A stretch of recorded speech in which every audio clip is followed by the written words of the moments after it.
Bonsoir Alex. Bonsoir Julien. Bonsoir Alex Van Halen. Aïe aïe aïe.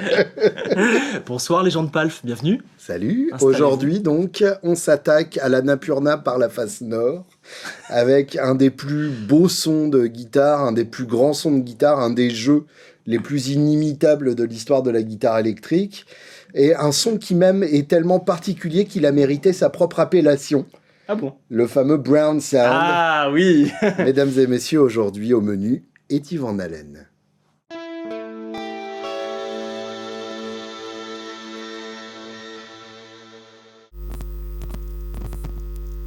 Mon cher Alex, Mon cher Julien. est-ce que tu aimes Van Halen déjà? En vrai, ouais, ça va. C'est vrai? Ouais, t'aimes ça comme, Ouais. comme t'aimes les pancakes, quoi, tu t'en fous. Non, les pancakes, attends, c'est important. ça c'est important.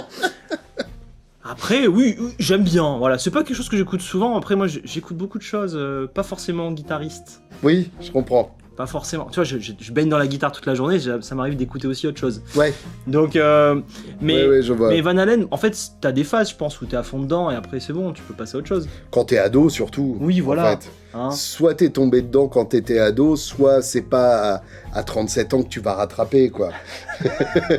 Non, mais c'est vrai, Ça il va, y a j'en ai une- pas 37. il y a un Tout va bien. enthousiasme adolescent dans Van Halen qu'il est difficile de retrouver quand on est adulte en écoutant ça, effectivement. T'as un côté, 16 ans américain, tu viens d'avoir ta voiture, Oui, tu cherches la Chevrolet, bien évidemment. Bien sûr, ou la décapotable. Voilà, tout ça. Tu vas à la salle et tu t'habilles en moule bite. c'est ça, Voilà, complètement. on est là. Muscu de beauf, que les bras les pecs. Avec des petites. Avec des tout petites jambes. Donc, Voilà, on a ruiné la vidéo, bienvenue. salut. Donc, On parlait de quoi sinon? Eddie Van Halen. Eddie Van Halen, c'est évidemment le guitariste, principal compositeur et fondateur avec son frère du groupe qui porte leur nom de famille, Ouais. qui, Y a pas de comme leur truc nom l'indique, d'ego, est tout ça. d'origine néerlandaise, Oui, ça a l'air. comme beaucoup d'Américains. Hein. C'est une vague d'immigration qui a été très importante à une époque. Et Eddie Van Halen était batteur à l'origine. Et D'accord. ça, c'est quelque chose, évidemment, qui est très important dans son jeu, Ok. puisque il en garde une main droite sans pitié, vraiment, et évidemment, c'est hyper important dans la formation de son son. Comme vous le savez, hein, vous aurez beau avoir la pédale avec le bon preset, le bon ampli, les bons effets. Si vous n'avez pas l'attaque main droite, bah, ça C'est dommage. ressemblera jamais à ce que vous voulez faire. Ne commence pas à leur faire comprendre que s'ils savent pas jouer, ils auront rien. Ça marche pas comme ça. Nous, on est là, on a un refuge, on est là pour accompagner ceux qui, comme moi, On est dans une zone safe Voilà. ici, tout va bien. il y a pas tout le monde qui Vous aurez le son de Van Halen sans apprendre à jouer, ça ira. sait voir les conditions générales de vente et les conditions légales. Your experience may differ. Non, voilà, on est quand même une safe zone, tout va bien se passer. Et évidemment, un placement rythmique à toute épreuve, Ouais. ce qui est Ouais. là encore hyper important, et une connivence rythmique toute particulière avec son frère. Bah Vu oui. qu'ils sont frères, évidemment, Frangins, ils ont appris à c'est jouer pas l'un mal. avec l'autre. Donc ça donne aussi un côté très particulier. Ça fait partie de ces groupes de frères aussi, comme C'est bien. l'histoire du rock en compte tellement. Oui. À commencer par les Kinks, à finir par Oasis, Oui. ou je crois que les One Direction c'était des frères aussi, à moins que je raconte n'importe quoi. Alors je t'avoue que je connais pas tout par cœur, mais je te Mais fais en confiance. tout cas, voilà, des groupes familiaux, il y en a un paquet dans l'histoire du rock. Les Beach Boys aussi, évidemment, puisqu'on est en Californie. Et que d'ailleurs Van Halen a repris les Beach Boys, à moins que ce soit David Lee Roth en solo qui a repris California Girls. En tout cas, donc, Van Halen, Californie, fin des années 70. Fin 70, ouais. Il commence par jouer des fêtes locales, des cake parties. Cake party. Donc- Ok. C'est quoi ça? Keg, Ah, keg. les barils de bière, enfin les fûts de bière. Parce que je me dis cake party, ça sent un truc plutôt tranquille Non, pour les c'est- enfants. non, non, Là, c'est pas ça. Là, c'est le, C'est pas le ça, fût ouais. de bière. Ouais, d'accord, ok. Cake parties, c'est dans les jardins californiens. Tu ramènes des gens et t'as de la bière et tu joues de la musique. C'est bien ça. Et évidemment, bah, tu prends un groupe qui sait jouer ce que tout le monde a envie d'entendre. Oui, un En truc gros, un peu qui pète. Kiss, ZZ Top et les Stones.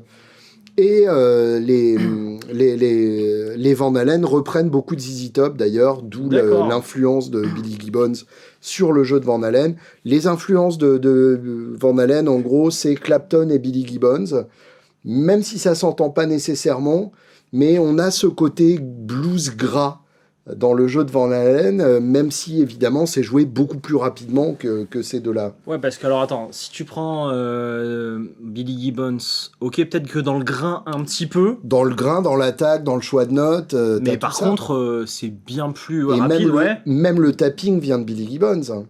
Ok. Après, les coups de vibrato comme ça, c'est lui. Ah, tu trouves toujours un antécédent. Ouais, mais c'est lui, il l'a amené, Bien sûr. il l'a amené à une autre dimension, C'est quoi. lui qui en a fait une forme d'art. C'est ça.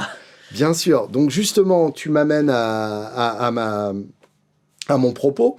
En 78, donc, ils sortent leur premier album. Ok. Ouais. Très inventivement intitulé Van Halen 1. Oh, bah là, on est vraiment dans la soupe d'ego. Bah, comme Led Zeppelin, enfin comme... Oui, voilà. mais Led Zeppelin, c'est pas leur nom. Tu vois? Comment ça? Enfin, c'est pas le nom des artistes, tu vois? Là, Ah, oui, là t'es je en plein vois. dans le truc, là. Oui, je comprends Ah, là, ce que t'es tu en veux plein dire. dans l'enchaînement qui va bien, quoi. Oui, bien sûr. Ah oui, là, t'es bien. Mais Ouais. en même temps, quand voilà. Ou alors, c'est pas un problème d'ego, c'est juste un problème de recherche de nom, flemme. Oui, c'est ça. Flemme. Quand t'as un nom qui sonne, bah tu Ouais. l'utilises et puis voilà. Voilà, quoi. ouais, ça me va aussi. Et, J'accepte. et du coup, donc, premier album qui sort, et là, révolution mondiale. Tout le monde se prend ce premier album en pleine gueule. Il attaque sur Running with the Devil, Oui. Qui est avec quand même quelque chose. le petit... Tiens, je te mets quand même sur le plexi, hein. Même si dans... voilà, Ouais. avec ce petit truc, qui part des aigus d'ailleurs, qui est vraiment l'essentiel de Van Halen résumé. C'est fun. Bah oui. On se prend pas la tête, Oui. on s'éclate avec des petits effets sonores comme ça. C'est plein de petits bombecs sonores dans tous les sens. Ouais, je me prends pas la tête, je le vois après, on va en parler, ouais. C'est la Californie. Il Je y me prends pas la a, tête. il y a du soleil, il y a du drive-in, il y a du drive-through. T'as jamais à sortir de ta putain de décapotable. Ouais, tu Et- vis dedans d'ailleurs. Mais oui, c'est ça. Tu baisses la banquette, tu dors. Tu dors Enfin, pas. c'est pas pour dormir la T'as banquette. 23 ans, tu dors pas. Ouais, t'as pas que ça à faire. Tu dors sur la plage pendant 2 heures parce que tu t'en tapes, quoi. Et parce que de toute façon, t'as pas d'insolation, parce que t'es déjà hyper bronzé. Ouais, c'est cool, quoi. Tu C'est t'en cool. branles de tout. C'est vraiment ça le rock californien tel qu'inventé par Van Halen. Et d'ailleurs, dans ce sens-là, faut pas oublier David Lee Roth, Oui. qui est un frontman absolument central et hyper important, sans qui, évidemment, Van Oui, Halen ce serait serait pas pareil. juste Ouais, un ouais. groupe intéressant, mais sans plus. Oui. Et David Lee Roth fait vraiment cette image de Van Halen aussi. C'est le beau blond musclé et qui fait des sauts de cabri dans tous les sens, qui fait le grand écart en l'air, qui ensuite devient ceinture noire de karaté. Ça va dans le délire, hein. Chaque fois qu'il se lance dans quelque chose, il le fait très bien. Sa carrière solo sera hyper intéressante aussi, que ce soit avec Steve Vai, puisque c'est lui qui a lancé la carrière de Steve Vai, avec Jason Baker ensuite, c'est lui qui a lancé la carrière de Jason Baker, Rien que ça. même si elle n'a pas duré longtemps. Il a fait un album avec John Five aussi. Enfin, c'est un mec qui a quand même une certaine appréciation pour les bons guitaristes. Il est pas quoi. mauvais, quoi. Ouais, il sait reconnaître les bons guitaristes. Et Michael Anthony à la basse, qui est hyper important aussi, parce que il tient la baraque au milieu de cette guerre d'ego Oui. multiples et variées. Ça va pas être facile, hein. Bah, quand t'es à côté d'Edward Van Halen et de David Lee Roth, t'as intérêt à pas avoir un ego qui prend trop de place. Ouais. Et donc effectivement, Michael Anthony, c'est vraiment ça, c'est le côté je garde la maison et personne va pénétrer dans mon groove tellement il est ancré. Et puis les chœurs. Les chœurs de Michael Anthony sont vraiment hyper importants. Justement, pour revenir au premier album, Running with the Devil, c'est avant tout ces putains de chœurs de Michael Anthony. Le Running with the Devil. Ah oui, c'est vrai que j'y pense pas, mais c'est Mais ça. c'est Ouais. hyper important. Mais oui. Sans ces chœurs-là, t'as rien. Et même, alors, après Running with the Devil, il y a Éruption. Oui. Et là, évidemment, oui. Éruption... Là, ça, c'est le début de la branlette des guitaristes. C'est le début de la branlette des guitaristes, mais qu'est-ce que c'est bien fait. Ah oui, mais qu'est-ce que c'est bien fait. Clairement. Alors, Éruption, faut savoir que c'est une seule prise. C'est ça qui est cool. C'est une première prise. Et la bonne. Et c'était pas prévu qu'il le fasse. C'est Ted Templeman, le producteur de l'album, qui a suggéré à Eddie Van Halen, qui faisait ça pour se dégourdir les doigts entre deux prises, d'enregistrer ce solo. Ouais. Et visiblement, il a suffi d'une prise et ça a donné ce qu'on entend sur l'album, qui a complètement révolutionné le monde de la guitare et qui s'enchaîne ensuite sur la reprise des Kinks, You Really Got Me, qui était évidemment moins novatrice que Eruption, oui. mais qui est très importante parce que c'est ce qui va permettre à Van Halen de s'imposer dans le mainstream. Pour les guitaristes, il y avait Eruption. Oui, et pour les autres. Pour le grand public, il y avait You Really Got Me. C'est quand même assez impressionnant en une prise de faire un truc comme ça. Mais bien sûr. C'est là où tu vois qu'il est bon. Mais en fait, je ne reviendrai jamais assez sur cette combinaison fatale. Oui, parce que le côté mainstream et pour les guitaristes. Si tu prends par exemple Steve Vai, il a un public de guitaristes uniquement. Oui, d'accord. Yngwie Malmsteen, il a un public de guitaristes uniquement. Je comprends. Et Van Halen, justement, a réussi à dépasser ce ghetto de guitaristes par un titre qui s'est imposé immédiatement dans le top 40. You Really Got Me, c'était leur premier succès. C'était d'ailleurs aussi 20 ans avant le premier succès des Kinks. Enfin, 20 ans, 15 après. Ans avant. Avant ? Oui, c'est une reprise des Kinks. Oui, mais c'est après, du coup. Je suis cassé dans mon cerveau, peut-être. Alors, c'était 20 ans avant celle de Van Halen. Ah, voilà, oui, très bien. Numéro 1 voilà, pour mais les il faut Kinks. préciser, monsieur Julien Bitton. Oh la vache, c'est pas ma faute si tu suis pas. C'est la première du matin. Je vais pas faire le service après-vente de ton manque d'attention. Et donc, avec ce premier album, Eddie Van Halen s'impose immédiatement comme le grand révolutionnaire qui va inventer la guitare des années 80. Ok. Pour le meilleur et pour le pire. À ce titre, je dirais que Van Halen fait partie des 3 grands révolutionnaires de l'instrument. Ouais. Pour moi, il y a vraiment 3 musiciens qui ont réinventé la façon dont on se sert d'une guitare. Vas-y, dans l'ordre. Et d'ailleurs, à mon avis, il n'y en a pas eu depuis. Quand même. Ouais, beau. Rien que ça. Vas-y, donne les autres pour comprendre. Justement, tiens, à ton avis. J'en sais rien. On parle de guitare électrique seulement, du coup. Non. Ah, globalement. Globalement.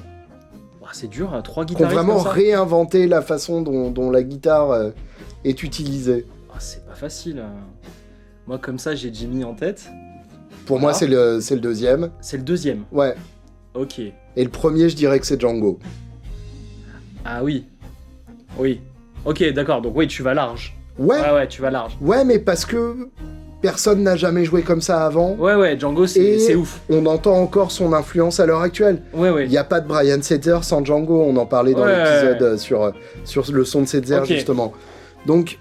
Ouais, mais attends, c'est 3 ? Ouais, c'est pour moi 3 révolutions coperniciennes de l'approche de la guitare. Parce qu'après, si tu vas dans le, je sais pas, d'autres styles, j'en sais rien, par exemple du stoner ou du post-rock, des trucs comme ça, il n'y a pas quelque chose qui change énormément pour toi ? Non. Non, tu trouves le stoner chez Hendrix, justement. En fait, c'est le côté où le jeu va rester le même. En tout cas, la conception de l'instrument va rester la même. Ok. Le stoner, tu le retrouves dans la version de Wild Thing de Hendrix au festival de l'île de Wight. Oui. T'as ce côté lourd, hyper saturé, lent. Tu trouves toujours un antécédent parmi ces 3 guitaristes, à mon sens. Oui, parce que Van Halen, t'as le côté... ça va ouvrir aussi les portes du métal, même s'il y avait déjà eu avant. Bien sûr. Il y avait déjà eu avant, quand même, je crois. Ouais, mais ça crée un nouveau style de métal, plus lisse, un nouveau style d'attaque, l'importance du palm muting que t'avais pas autant avant. Et t'as toujours le tapping et tout le bordel. Le tapping, toutes les techniques de shred. Le vibrato, le shred, ouais. Oui, c'est vrai qu'il a tout regroupé, quoi. En fait, c'est ça que tu veux dire, il a tout synthétisé. Il a changé la vision de l'instrument pour la majorité des guitaristes. L'instrument est devenu une autoroute de shred. Et ouais, c'est devenu une nouvelle manière de s'exprimer, tout simplement. Ouais. Après, tu me diras, Jimmy aussi, d'une certaine façon, c'était du shred. C'était un autre type de shred. Un autre type de shred, comme Django, La notion de shred veut pas dire grand-chose. Ça veut rien dire, ouais. Ouais, ça veut rien dire. Venez vous battre dans les commentaires. Ouais, je suis d'accord. De toute façon, c'est moi dans la vidéo, suckers. Avoue que tu voulais le recaler. Bien sûr. Ouais, avoue. Et évidemment, c'est la prise 2. au-delà de cette révolution du jeu, Ouais. il y a chez Van Halen une révolution du matos.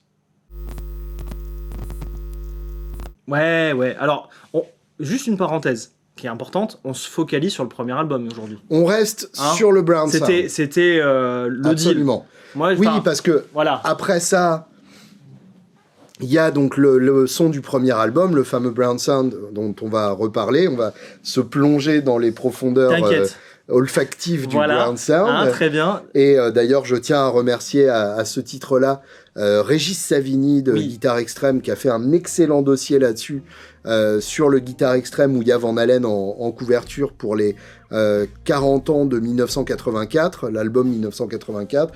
Régis qui a osé enfiler sa combinaison de plongée et aller en profondeur dans le Brown Sound. Comprendre les tenants et les aboutissants de cette odeur douteuse et vraiment qui a fait ça magnifiquement bien comme tout ce qu'il fait et je l'aime d'amour. Régis, je t'aime d'amour. Salut Régis.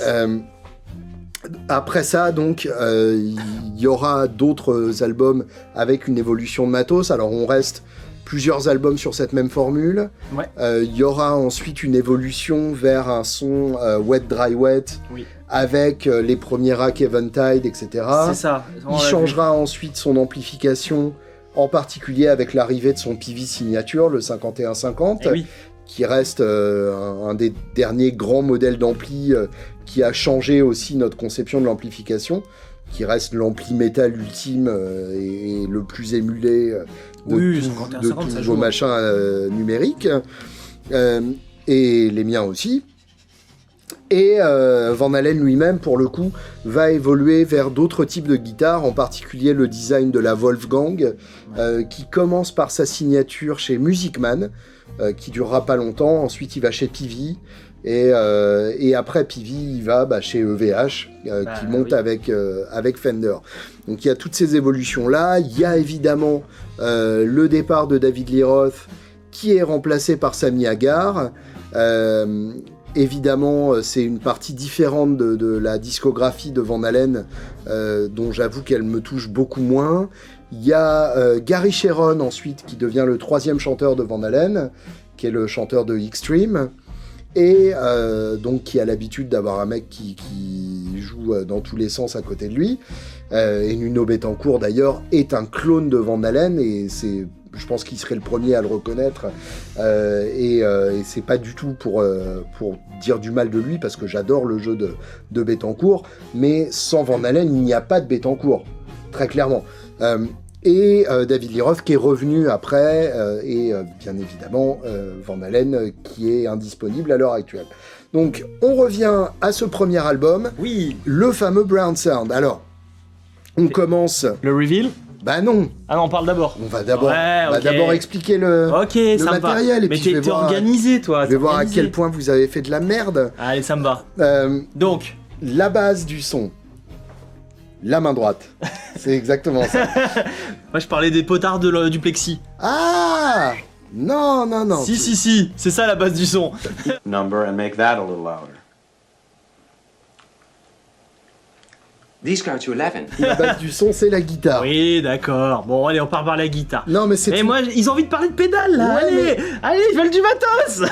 Mais ils vont avoir du matos. Bon, puisque la guitare, c'est une révélation au moins aussi importante que le jeu de Van Halen lui-même. C'est l'avènement du DIY, do it yourself. Grave. Il s'éclate. Démerde-toi tout seul. Tu bricoles, bah vas-y, fais ta guitare. Van Halen ne trouvait pas dans les guitares disponibles sur le marché de modèles qui convenaient à sa conception de l'instrument. Qu'à cela ne tienne, dit la petite poule rousse, je le ferai moi-même. Donc il a conçu ce qu'on appellera ensuite la Super Strat, mais qui à l'époque c'était juste la guitare de Van Halen. Et donc il a pris des pièces détachées, un corps et un manche type Strat, avec un humbucker pris sur une ES335, sous-bobiné à moitié cassé, etc. C'était un PAF, hein, d'ailleurs, donc avec un petit niveau de sortie. D'ailleurs, ça restera une constante. Quand on parle du son de Van Halen, c'est moins saturé que ce que vous pensez. De manière générale, le son de Van Halen est moins saturé que ce que vous pensez. La saturation, en fait, vient de plusieurs éléments qui s'accumulent petit à petit, mais on n'est pas dans de l'hyper-saturation. On est sur un Malcolm Young un peu plus énervé. On est sur un Angus Young un peu plus énervé. Ouais, mais en fait, le Angus, t'as un côté où tu vas rajouter plein de couches devant. Le Malcolm, j'ai l'impression que c'est vraiment l'ampli. Ouais, mais justement, et t'attaques. Van Halen, t'as plein de couches. On va y revenir. On va en parler, mais c'est vrai que t'as un peu ce mélange-là. Et t'as cette attaque qui est hyper importante aussi. C'est ça. Et pour le coup, donc, la Frankenstrat, puisqu'il faut bien la nommer à un moment, c'est ce premier exemplaire de la Superstrat, donc la base, le brouillon, le template, le prototype, et pas encore l'archétype, pour toutes les guitares. Ne confondez surtout pas prototype et archétype, ça m'agace, et j'ai envie de venir vous gifler. On a dit que c'était une safe place, Julien. Non. Ça y est, j'ai officiellement décidé qu'il n'y avait plus de safe place. Attention, là d'un seul coup, tu te rends compte que t'es attaché à ton fauteuil. Planquez vos niches, les gars.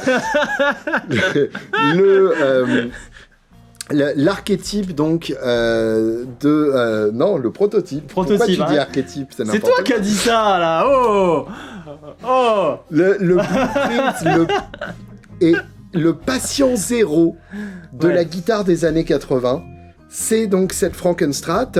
Ouais. Et ça devient aussi le début. C'est à la fois ce qui va influencer le punk et ce qui va influencer le shred, qu'on pourrait considérer comme deux mouvements contradictoires, mais on a effectivement le côté machine à shred, avec un seul micro aigu, avec un manche rapide, avec suffisamment peu d'options pour qu'on ait juste la main qui se déplace dans tous les sens, avec le côté Floyd Rose aussi, même si sur la première Frankenstrat, au départ, c'est pas un Floyd Rose, mais ça viendra après, avec les premiers Floyd Rose. Van Halen fait partie des guitaristes qui ont largement contribué à l'exposition du Floyd Rose, avec le premier modèle qui d'ailleurs n'avait pas de défonce derrière. C'était un modèle qu'on tirait pas à l'arrière, il descendait juste. Mais ça, c'est une autre histoire. Mais donc, il y a ce côté shred, mais il y a aussi le côté punk. Le côté punk du un micro sans potard de tonalité. Ouais.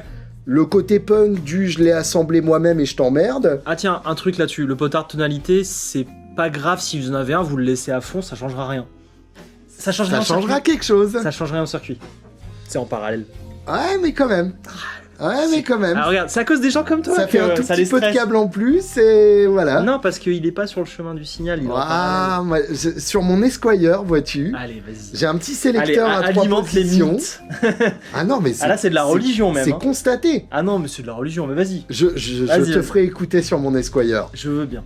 Quand tu joues très fort, ça s'entend, je suis désolé. C'est câblé avec le cul, c'est pas possible, c'est en parallèle. C'est câblé vintage.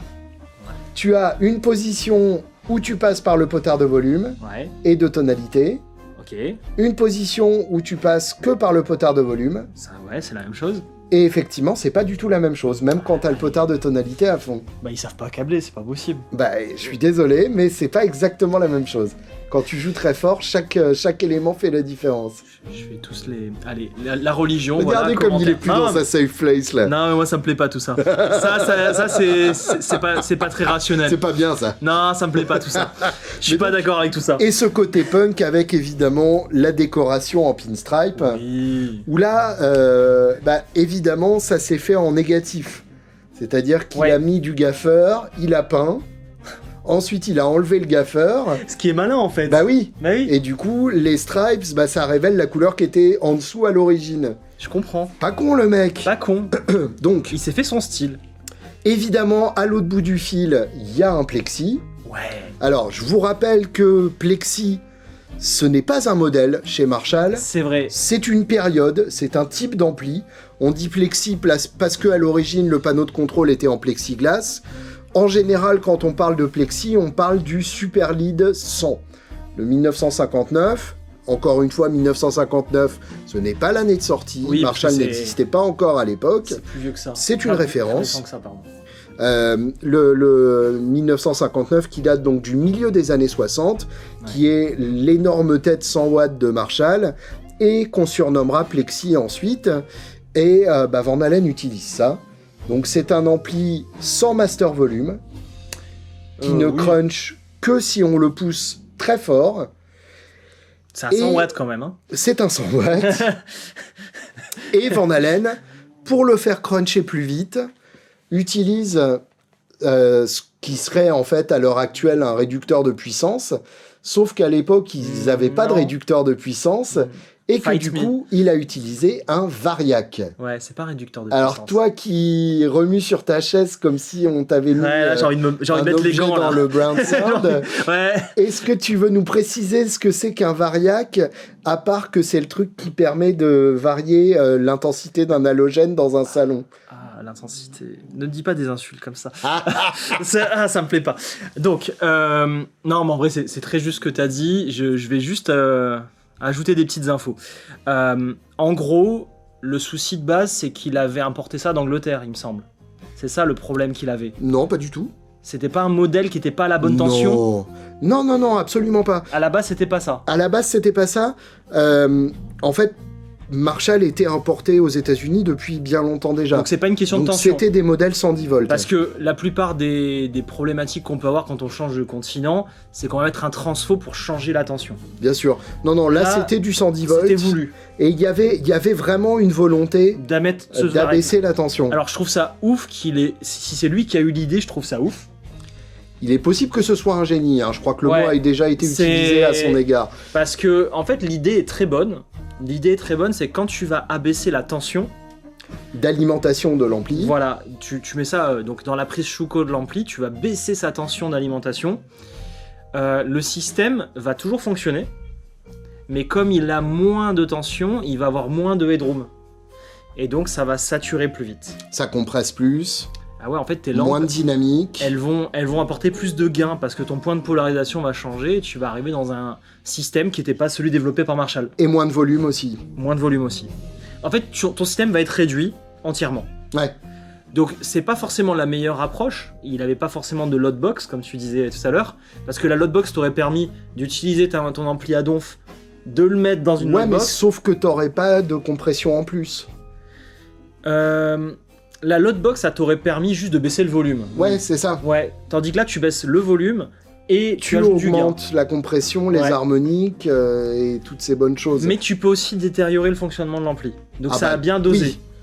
Ne faites pas ça sur votre ampli en venant vous plaindre au SAV de votre magasin préféré après. C'était marrant d'ailleurs que... Et n'essayez pas sur votre simulateur d'ampli, ça marchera pas. Oh la mauvaise idée. Mais c'était marrant de voir qu'ils étaient au NAM Variac. Oui, bien sûr. Ils étaient au NAM à côté des chiottes là, tu te rappelles? Et je suis quand même curieux d'essayer ça. Ouais, mais... Je suis curieux, ouais. Effectivement, c'est devenu un truc marketing... Et il y a une marque effectivement qui fait ce genre de produit. Ouais. À la base, c'est un truc que vous trouvez dans n'importe quel magasin de c'est de l'électronique, de bricolage. Ah oui, c'est de l'électronique de puissance. Je suis pas sûr que ce soit la meilleure approche. Vaut mieux mettre un overdrive devant. Ça me paraît quand même un peu plus raisonnable.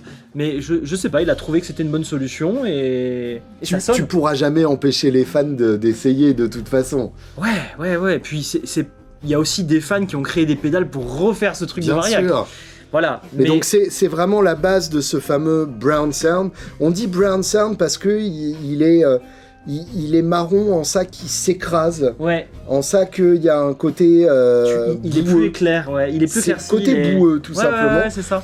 Donc ça, c'est vraiment les éléments essentiels. Il y a quand même un autre élément essentiel, c'est l'écoplex. J'allais y aller.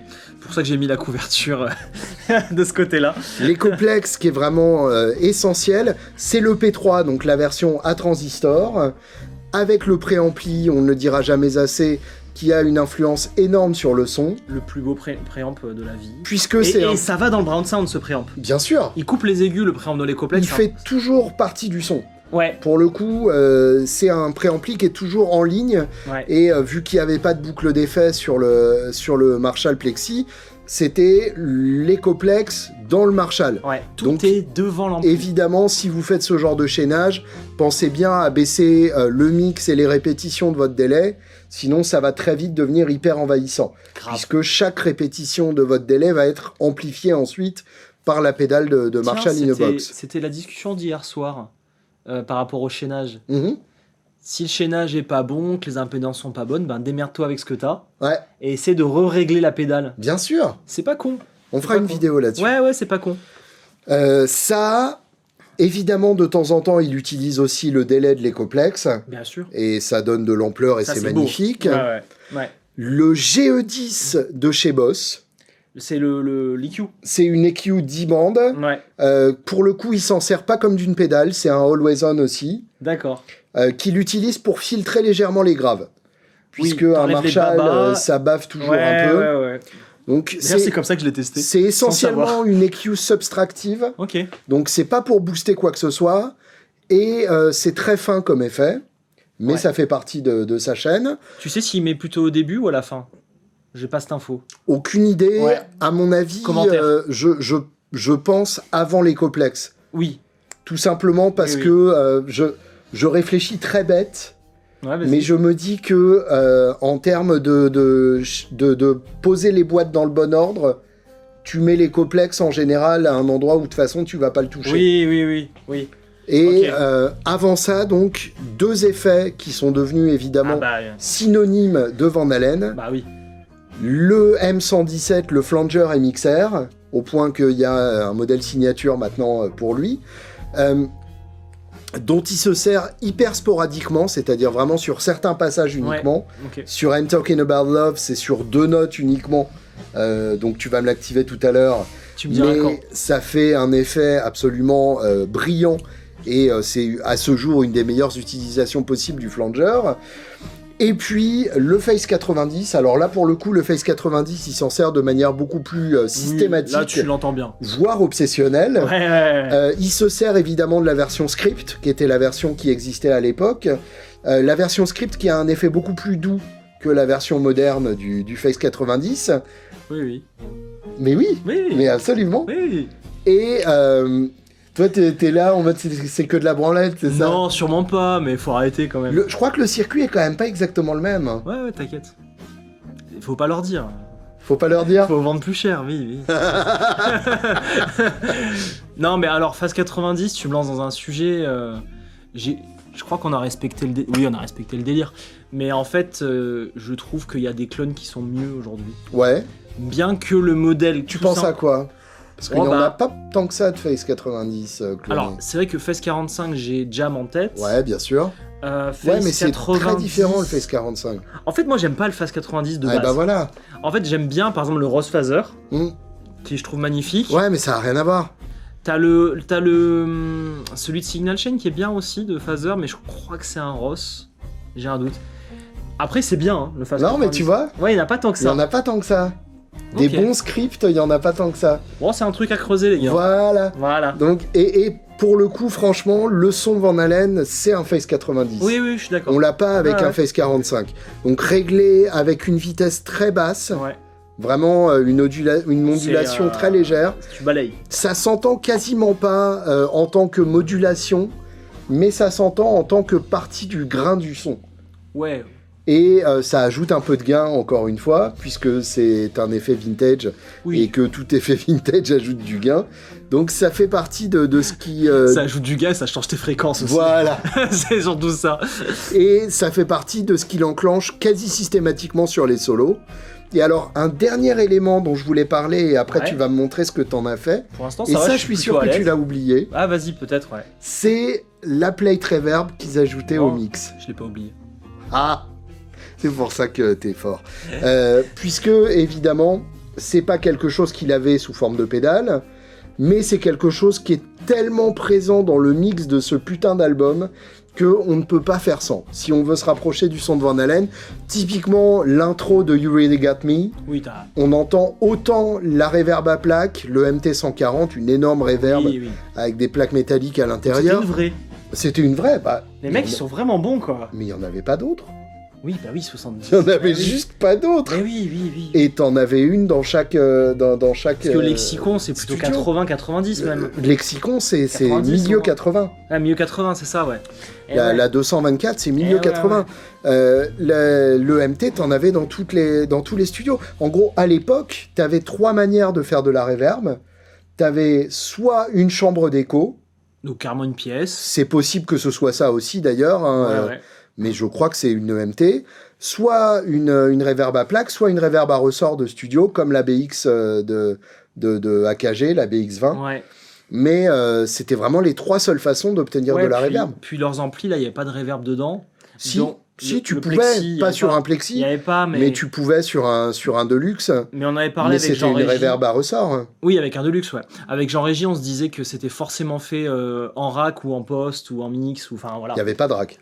Il n'y avait pas encore les racks. Donc c'était au mix. Non, mais on pensait aussi à la suite. Dans les Oui, autres je albums. comprends. Voilà, on sait qu'on rentrait dans cette époque-là. Vas-y, allez, fais voir. Vous êtes prêts? Tadam! Je t'explique. Je t'explique. J'ai respecté. Ouais, j'ai respecté le truc ouais, à peu ouais. près. Ouais, à peu près. Je crois que vous avez pas fait que de la merde. Ouais. On en parlait ensemble et tout. Ouais, Alors, ouais, ok. T'étais sur le sujet de la plate. Hop, voilà.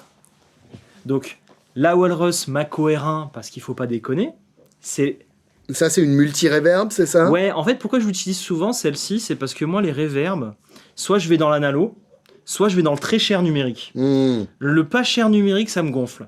Parfois, t'as du pas cher numérique qui le fait parce que, tu vois, genre, le code... Toi, t'es le genre de mec qui regarde une Holy Grail comme si ça avait un goût, quoi. Ouais.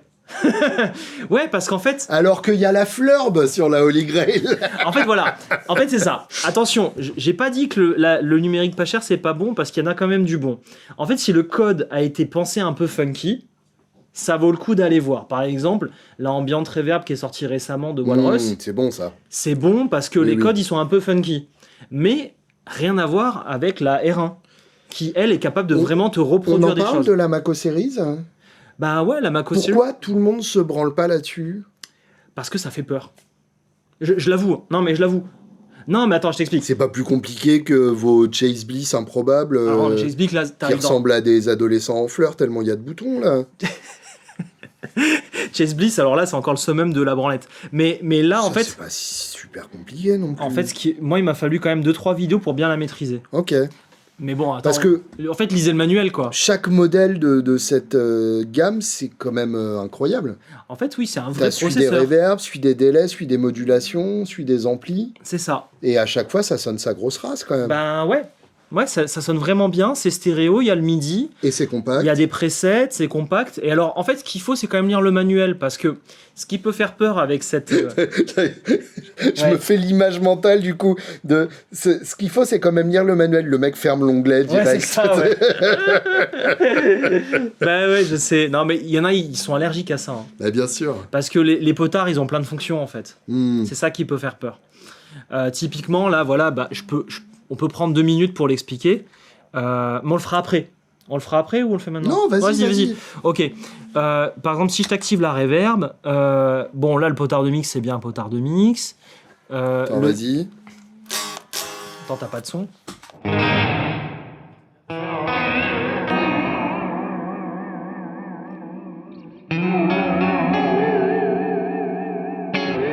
Le problème de Oui, cette c'est vrai pédale... c'est vrai que tu te branches là-dessus, tu te dis putain, c'est pas ce que je veux. Voilà, donc maintenant laisse-moi 2 minutes, je t'explique.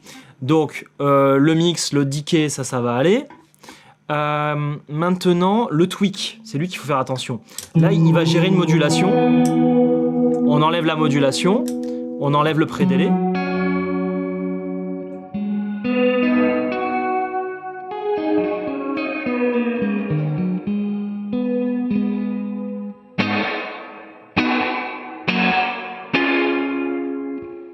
C'est bluffant.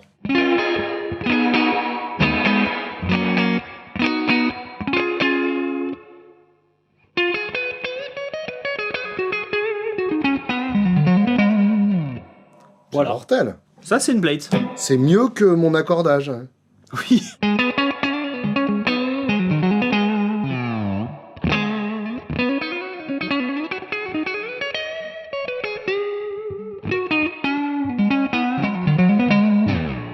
Alors, ce qui me donne l'occasion de préciser d'ailleurs que Van Halen est accordé un demi-ton plus bas. Oui, merci. Avec des cordes hypermolles. Donc ça joue aussi évidemment dans le son.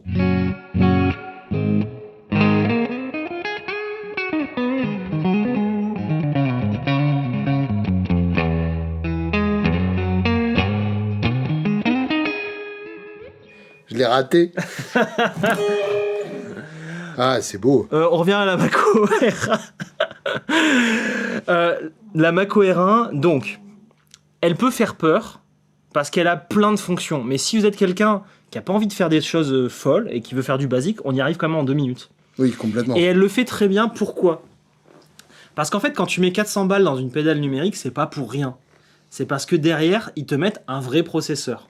Quand tu mets 200 balles dans une pédale numérique, ils te mettent une chip à la con que je ne vais pas noter, enfin que je ne vais pas citer en fait, qui s'appelle plutôt la FV1, voilà, au moins c'est dit. Donc cette puce de merde... Ce que tu viens de faire, ça s'appelle une prétérition. Prétérition, merci. C'est une figure de style que j'aime bien. Voilà, donc FV1, j'ai testé, j'aime pas. Voilà, je peux en parler en toute honnêteté. T'es capable de faire des belles choses si t'es assez allumé dans ta tête et que tu sniffes des choses très recommandées par l'organisme de santé et tout. Mais sinon, si t'es pas allumé, tu fais de la merde avec. Donc c'est pour ça qu'une pédale numérique, je veux pas mettre 200 balles, je veux plutôt mettre 400. C'est le tarif. C'est le tarif. Quand c'est entre 350 et 450, c'est ce que ça vaut une pédale numérique. Ouais, je vois. En dessous, c'est pas assez cher pour avoir quelque chose de bien. Au-dessus, c'est beaucoup trop cher. Ou c'est assez fou. Oui. Voilà. Ouais, c'est que vraiment, ils sont allés genre dans du double processeur, des trucs. Donc voilà pourquoi je conseille ça pour la plate. Très bien. Là, tu m'as répondu pour les QD Band, il est mal placé. Il est mal placé. Voilà, donc en fait, on aurait dû le mettre avant les Coplex. Ouais. Voilà. Mais t'as vu, je l'avais réglé naturellement comme ça. Ouais, t'étais pas loin, effectivement. Dans ma façon de m'amuser avec un EQ. J'avais même pas pensé à Eddie Van Halen, je voulais juste m'amuser avec. Ouais, je comprends. Je me suis dit, moi, j'enlève un peu de bas et un peu d'aigu, et voilà. Très bien. Donc ça, on va le laisser tout le temps allumé. On verra en poste si ça marche aussi, même si, effectivement, je vous recommande de le mettre en pré. Tu veux juste faire écouter avec 100 ? Vas-y.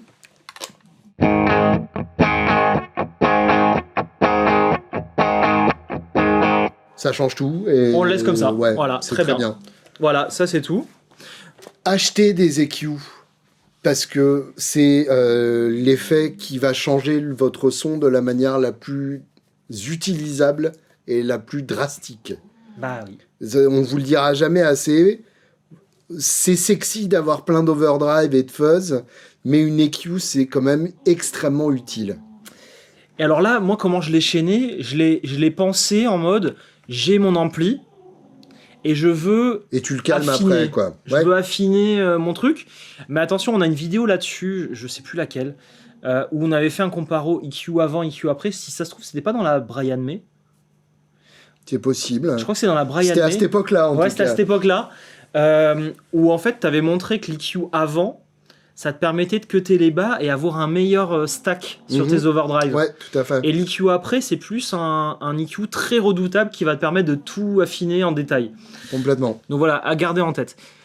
Et maintenant, les amplis. Alors, celui-ci... Bon, déjà, on remarque que dans les deux cas, la référence aux couleurs noires et or de Marshall est quand même assez assumée et très claire. Je me suis peut-être pas perdu, on va dire. Noir donc pour le Tolex et or pour à la fois les boutons et la plaque. Alors tu m'en voudras pas, je connais pas l'histoire en détail de ces marques et des pédales et tout, mais moi je suis allé chercher... Ravenstone, ça me dit quelque chose, mais j'arrive pas à... Lui c'est un Taïwanais, Ravenstone, qui bosse avec Sunless Effect. Ok. Qui est un Français qui Qu'est-ce s'est que j'ai installé à joué Taïwan. de Ravenstone déjà je crois que c'est Apollo le modèle, qui est une Dumble. T'avais testé un Dumble de chez lui. D'accord. Je vais pas commencer par la Ravenstone parce que la Ravenstone c'était pour le plaisir de l'essayer. Celle qui correspond exactement à ce qu'on veut. Donc là, 1959, c'est un super lead. Voilà. Et alors, ça c'est un petit switch ouais. qui permet de passer en mode number 34. Mais c'est pas toi qui as écrit l'affiche à tous les coups. C'est possible. Ouais, il y a moyen. Mais alors, si je ne m'abuse, number 34, c'est... Le 34 Non. Non. Non. Il n'y en avait pas. Ce serait... Bah si, évidemment. Si, c'était Mais ça. ce serait beaucoup trop évident comme référence. Number 34, si je ne m'abuse, c'est le numéro du Marshall modifié par Slash qu'il a utilisé pour Appetite for Destruction. Je mettrai pas quoi que ce soit à couper, mais il me semble que c'est ça. Donc du coup, on aurait plus de gains en passant par là, ce qui se rapprocherait du Variac dans l'esprit. Donc pourquoi pas. Voilà. Ok. Donc celle-là, j'avais envie de l'essayer avec toi. Vas-y, très Et bien. il y a un trimpod de mythe sur le Teco, et voilà, on n'a pas touché. Oh, du coup, ouais. On n'a peut pas touché. y accéder. Celle-là, c'est vraiment celle qui se donne référence de... Du Brown Sound. Tu veux le Brown Sound, c'est ça. Ok. Donc, qu'est-ce qu'on a? On a vraiment une construction d'ampli avec un EQ 3 bandes. Ça met pas le boost. Voilà, je mets pas le boost. Une présence en plus, en Ouais, body. ça c'est bien. Voilà. Donc le vrai... En fait, la vraie EQ d'un Marshall, tout simplement. Ah, parce qu'attends, il y a un détail qu'on n'a pas cité. Dis-moi. Il rentre dans le plexi, dans l'entrée, qui est boosté en aigu et Ouais, en bah, high impédance, quoi. la bonne entrée. La bonne entrée. Oui, non, mais c'est important de le savoir. C'est quand même extrêmement rare d'utiliser l'entrée du bas sur un plexi. Donc peut-être que le boost il sert à faire ça, parce que je l'avais testé, je me le laissais en fait. T'as donc 2 volumes, un master, un variac. C'est pour ça que je voulais absolument commencer par celui-ci, parce que t'as le variac qui est intégré. Et oui, bien sûr. Donc voilà, le variac je l'avais bien utilisé, j'aimais bien, et après les volumes, bon, t'es quasiment à donf. Je sais pas ce que c'est 19 et 22, je vais pas creuser. Ah. On va tester, on va... Ouais, là j'avoue que j'ai pas la ref. Même Room 40, je vois pas à quoi ça fait référence. J'aime pas ne pas savoir. En tout cas de sa calice, marque grecque, Ouais. et ça sonne bien. Mais à quoi il... Dites-nous dans les commentaires Ouais. à quoi ça fait référence. Je t'avoue que j'ai pas eu le temps d'aller creuser en détail. Ouais, ça m'agace. On essaye? Allez, vas-y. Alors le réglage, là on est sur le Kelt signature Axel Bauer.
C'est pas facile à jouer, putain, ça aide pas. Non, ça a pas l'air. Hein.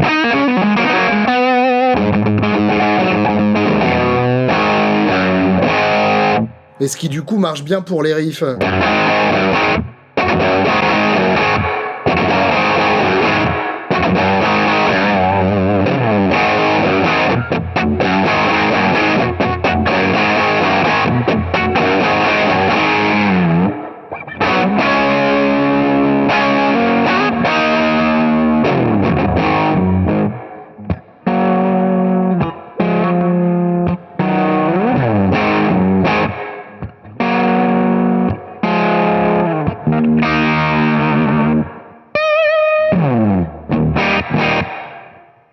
La reverb à plaque, ça me paraît un peu balèze quand même. Hein. Elle est forte, tout simplement.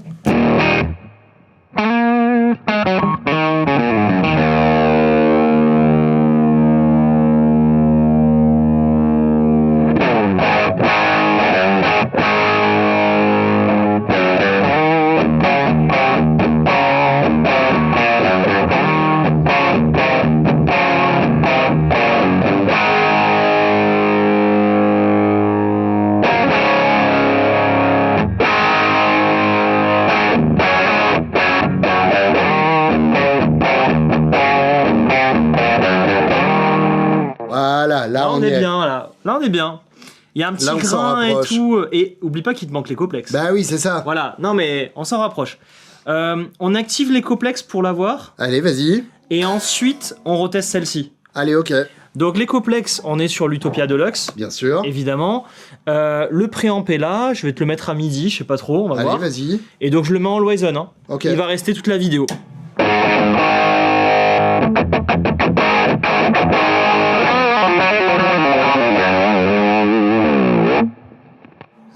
C'est ça la sauce secrète. Il te En manque un vrai. écoplex. Ça fait tout en fait.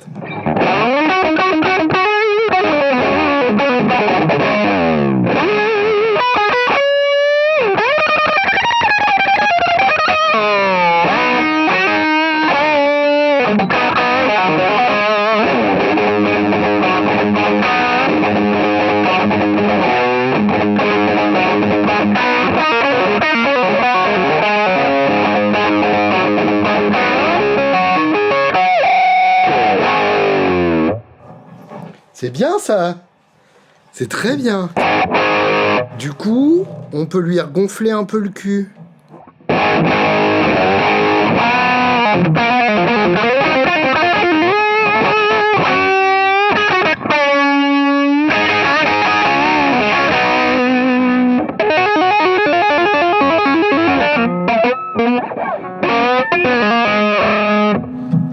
Tu vois pourquoi il portait jamais de chemise? Ah oui, je peux trop trousser les Merde.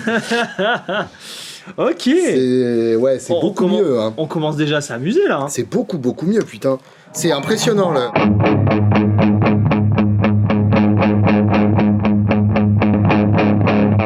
C'est fou à quel point on s'emmerde quand il est pas là en fait.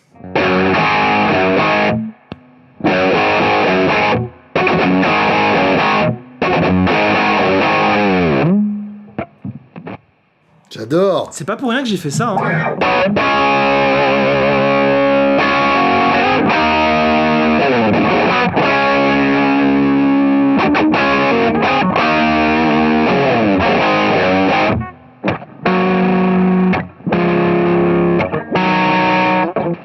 On perd pas la nuance pour autant, tu vois. Ouais. J'adore. Écoute-moi ce bruit de fond comme c'est beau. Je m'éclate. Le bruit de fond là. Il est tellement poétique en soi. Tu sais, il t'annonce qu'il y a un truc qui va se passer, quoi. C'est. Je me rappellerai toujours de ce concert de glam où je connaissais le guitariste et je lui dis il y a pas assez de gains comme ça de loin. Le mec avait tellement de stacks de gains que c'était une soupe.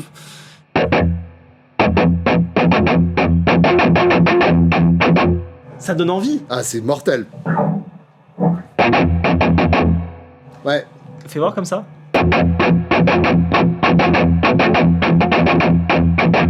Bon, attends. Ouais, bien sûr.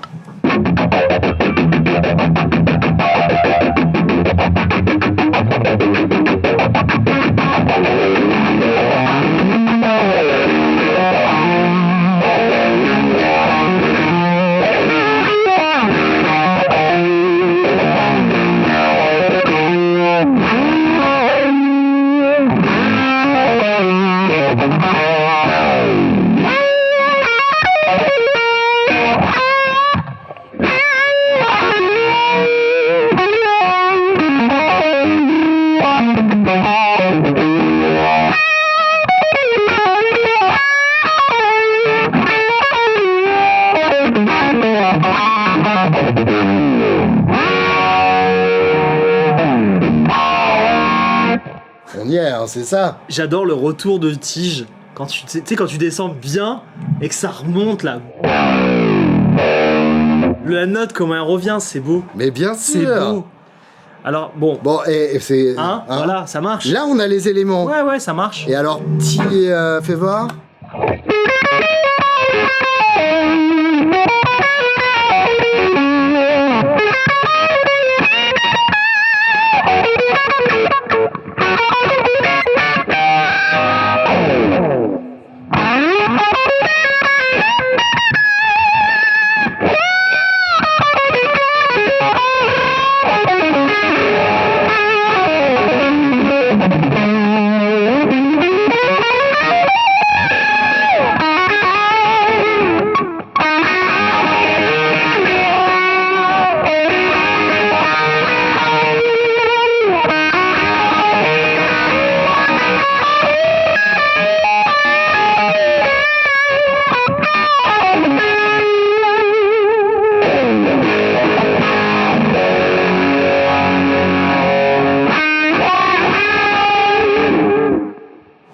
On s'éclate. J'adore.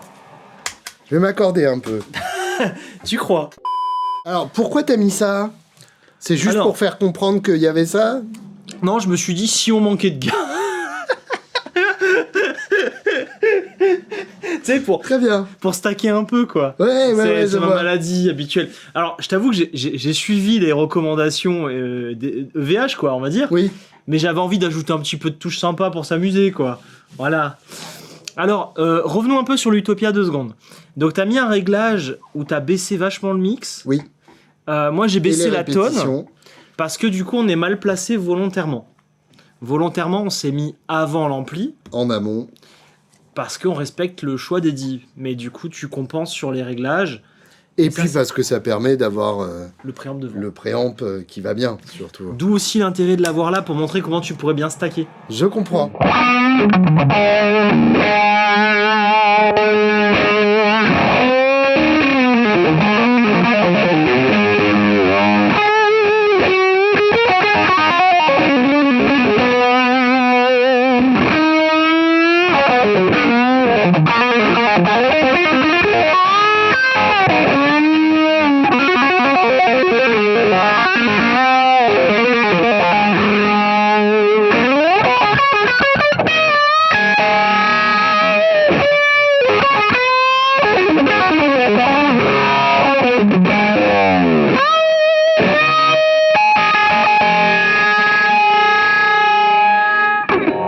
Ok.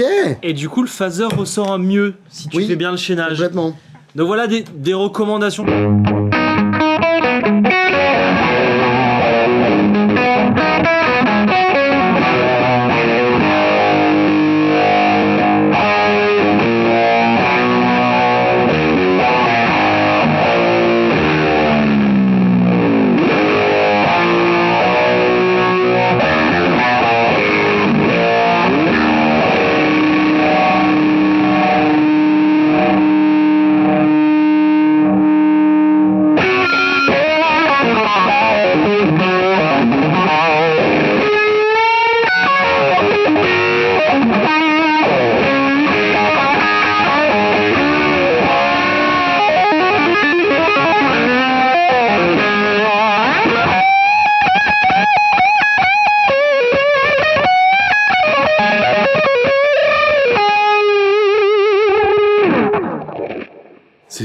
C'est hyper beau. T'as envie de t'amuser là. Je suis pour.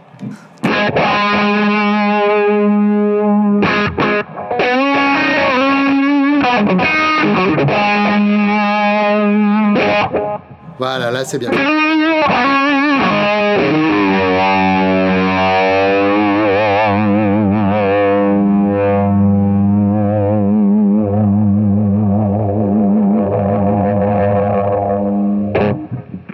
Tu me trouves le bon réglage de... Oui, bah oui, je suis con.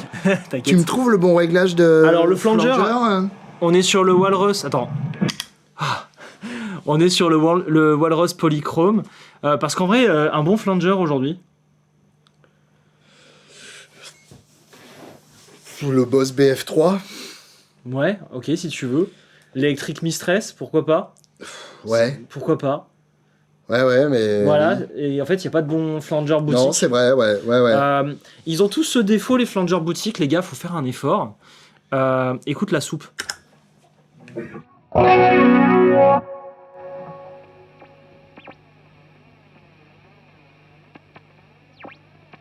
T'entends ce truc?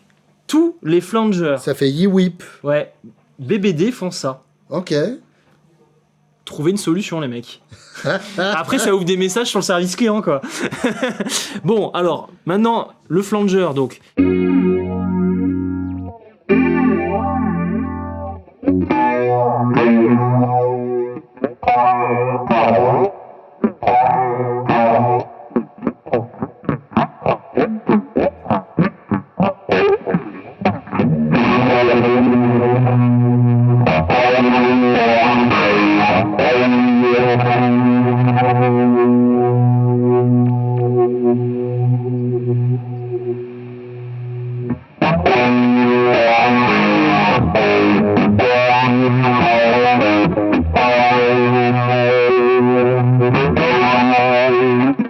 Moi, c'est ça que j'aime bien, qui sonne un peu comme du fil dentaire, tu vois. Non, je vois pas, mais fais-moi écouter justement. Alors, en fait, il va falloir qu'on fasse la chorégraphie à deux. C'est quand? Donc...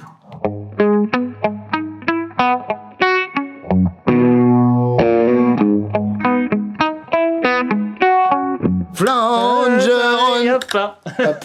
Ok, ça me va.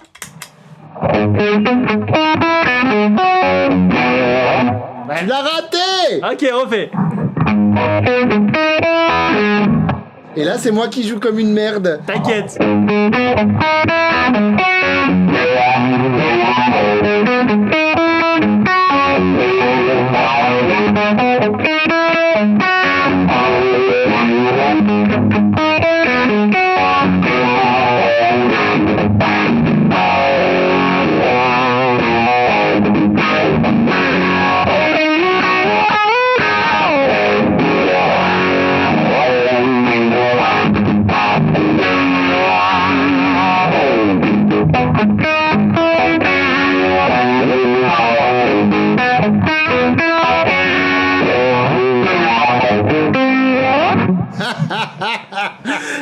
Mais c'est horrible. Faites un truc.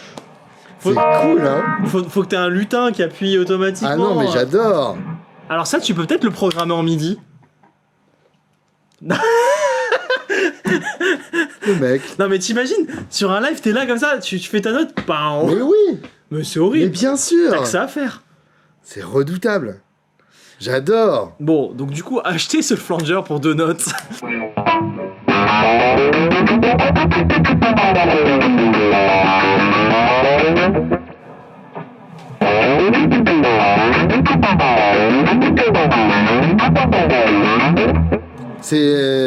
Ça me plaît énormément. Mais il est bien celui-là de flanger en fait. Ouais.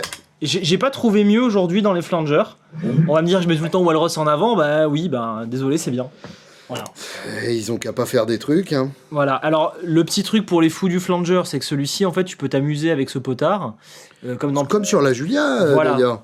En J'aime vrai, bien ça. un flanger, normalement, tu te mets... J'ai jamais vraiment compris ce que ça fait, mais je m'en sers tout le temps. J'aime bien. Bah, un flanger ou un chorus, normalement, tu te mets à 50-50. T'as autant de dry que de wet. Mhm. Ce potard, il te permet de naviguer avant et après. Donc, je veux un flanger un peu moins flangé ou je veux un flanger qui tire vers le vibrato. Alors, je sais pas ce que ça donne un flanger vibrato, vas-y, fais voir.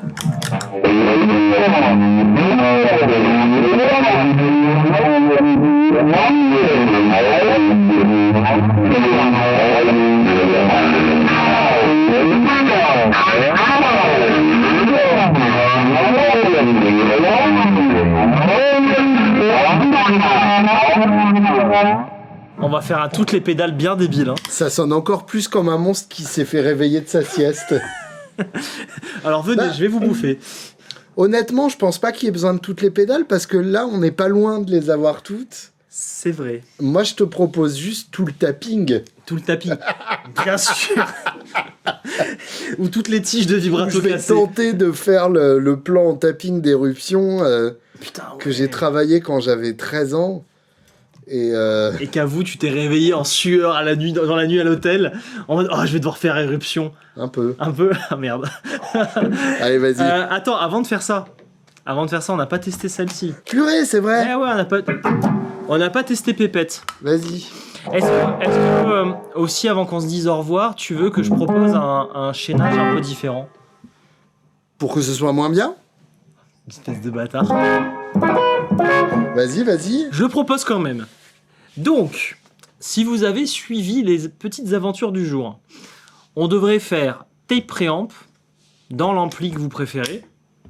Non, même pas. Dans l'EQ d'abord, puis dans l'ampli que vous préférez. Ensuite, on mettrait les modules. Bah non. Bah si. Les modules, il faut qu'elles soient avant l'ampli, c'est important. Franchement, je trouve que ça sonnerait mieux après. Non. Non, ça sonnerait pas du tout comme ça. Oh là là, mais ne l'écoutez surtout pas. Le Face 90, Je sais. après une disto, ça sonne pas du tout de la même manière. Ça n'enveloppe pas le son. Je sais, Avec mais là, la c'est un peu douceur fort. d'une mère. Mais tu as probablement raison. On n'aurait peut-être pas ce son-là. Mais bien sûr que non. Mais après, ce serait mieux quand même. Non, mais... ce qu'il faut pas entendre. Ce serait différent, ce serait pas mieux. Ce serait un peu plus propre. Oui, absolument. Donc c'est pas assez punk pour toi.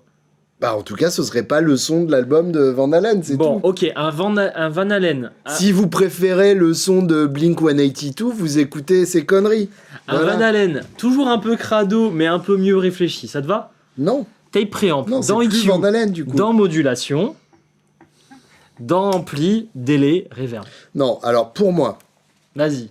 parce que tu dis essentiellement des conneries. Allez, vas-y. Pour Tu moi, vas dire la même chose en 3 secondes. modulation d'abord. Au tout début? Ouais. Mais t'es un fou, toi. Non, parce que... Ah, non, t'as craqué, voilà, vas-y. Parce que c'est ce qui va modeler les fréquences du micro Ouais. de la gratte. N'écoutez pas ce monsieur.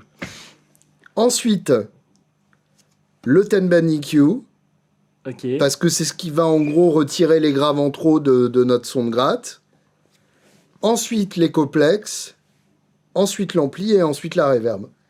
Ouais. Et là, on se rapproche de ce que faisait vraiment Van Halen. Tu fais, oui, pour retrouver le chaînage Van Halen. On, Bon. on est là pour quoi exactement? Oui, mais il faut On l'améliorer. est là pour quoi Mais il faut exactement? l'améliorer. Il y a des- Redis-le-moi, Alex. Oui, pour Van Halen. Voilà. Mais mon cher Julien, tu as bien entendu que quand le Phase 90 était allumé, quand je mettais le tape préamp avant, ça sonnait mieux quand même. Non, pour moi, ça sonnait moins bien. Bah, En tout cas, ça sonnait moins proche de ce que j'aime. on va se battre. Très bien. Bon, Dans la boue, dans la... pour le brown sound. on écoute ça et on Allez, se fait ouais, tout le vas-y. typing. Faut Alors, voir.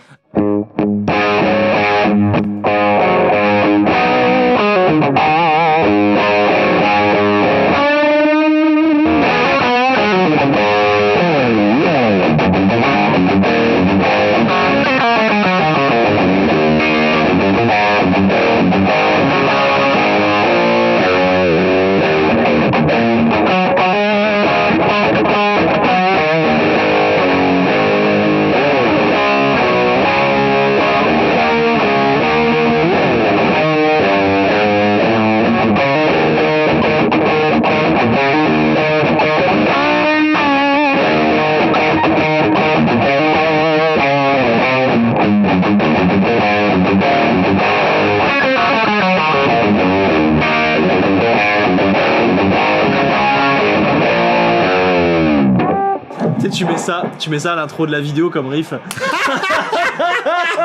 En mode, mais ils ont rien compris, ils sont un peu cons. J'adore. Ça déboîte. Ah ouais, c'est bien. Ça donne envie de jouer, non? C'est plus flatteur. Hein, Ouais, que je l'autre. te sens à l'aise avec. Mais Alors- du coup, ça se stackera moins bien, je pense. Bah, c'était déjà stacké. Ah, mais oui. Ah, mais non, bah c'est très bien en fait. C'est très très bien. Fais écouter Nature. Hein. Nature, ouais.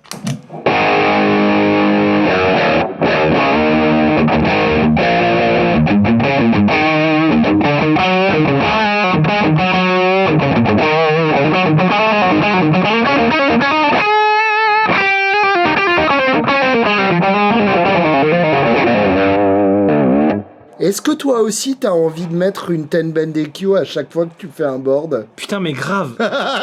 quand je l'éteins, j'étais là en mode, mais waouh, C'est ouf. c'est ouf. Mais en fait, là Là, t'es bien. t'as ton studio. Ouais, c'est ça. Tu sais, T'es bien. là t'enregistres et puis là c'est ce que va faire l'ingénieur Ouais, c'est derrière. ça. C'est genre l'ingé son de carton, quoi. C'est ça. T'es là comme ça.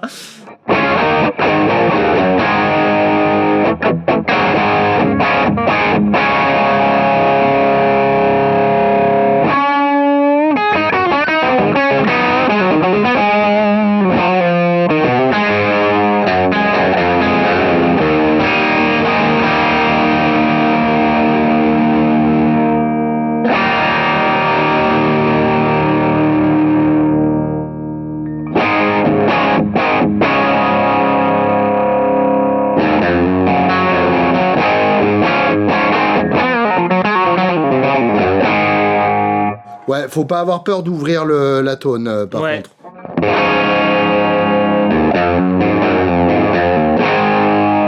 Ça sonne très bien ça. Et t'as le timide sur le côté si t'as envie de Le t'amuser. timide. Le timide, ouais, c'est ça. C'est excellent. Et là, vas-y, mets-lui le complexe aux fesses.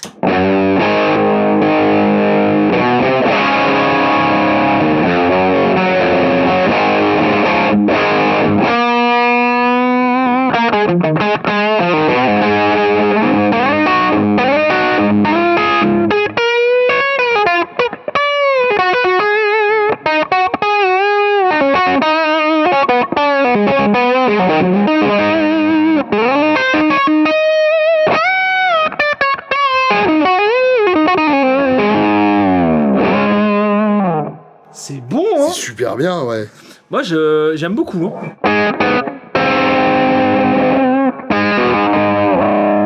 Alors, t'as pas le Variac, oui, bon, ok, mais c'est bien. Oui, bah après... Voilà, ça va. Le Variac, c'est en vrai... C'est plus de gain. tu l'as comme ça.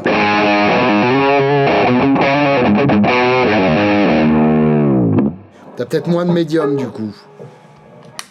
D'où le petit... Lui est un peu plus ouvert, quand même.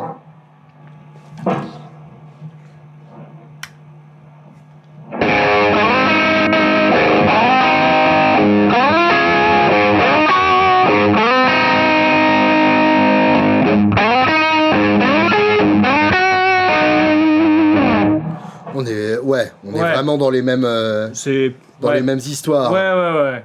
Bon, les deux sont excellentes en tout cas. Oui. Voilà. Oui, ça fait ce qu'on veut que ça fasse. Ouais. Mais j'aime bien, en plus, le contact que j'ai avec cette marque, il est sympa. Ça, c'est important aussi. Il est sympa et... Bon, il n'y a pas le potard de Variac, ce serait une amélioration à faire, mais l'EQ Tone Tight, c'est intéressant. Ouais, mais... On s'en fout. Potard de Variac, tu le retrouves un peu avec le Tight, en fait. Ouais, c'est ça. Et le Drive, enfin, tu combines les deux, ouais. et voilà. Non, moi, Ils nous font plaisir, hein, avec leur Marshall, là. Hein. C'est cool, hein. Moi, j'aurais bien aimé que ça, ce soit la position milieu du tone. Oui. Tu vois ? Je comprends, ouais. Il en reste encore derrière, et puisque de toute façon, là, je trouve ça déjà trop sourd. Après, attends.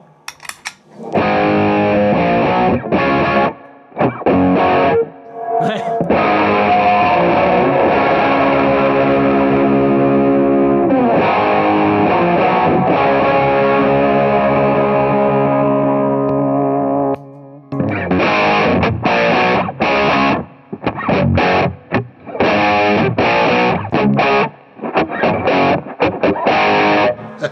C'est marrant ça. J'adore. C'est vrai que l'EQ est plus pratique sur la... Ouais, quand même. Ouais. Bon, ok. Voyez ce qui vous plaît le plus. En tout cas, les deux sont recommandables. Sans problème. Ouais. Tous les tappings ? Tous les tappings. Allez.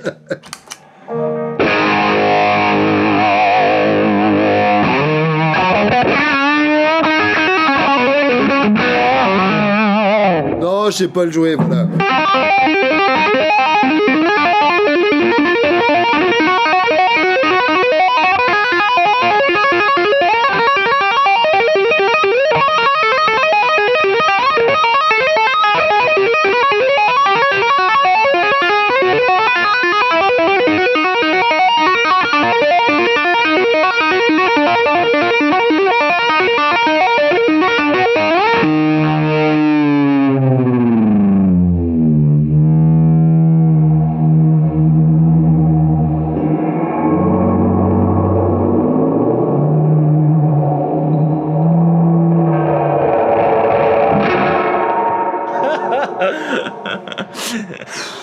Ouais. C'est plus de mon âge, ces conneries.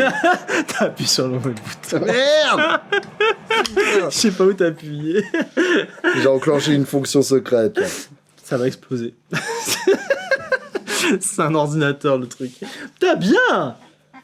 Et bah voilà. Voilà, hein, c'est bon, vous avez du Van Halen, vous êtes content ou pas? Allez, next. Voilà. Allez, à la semaine prochaine. Salut.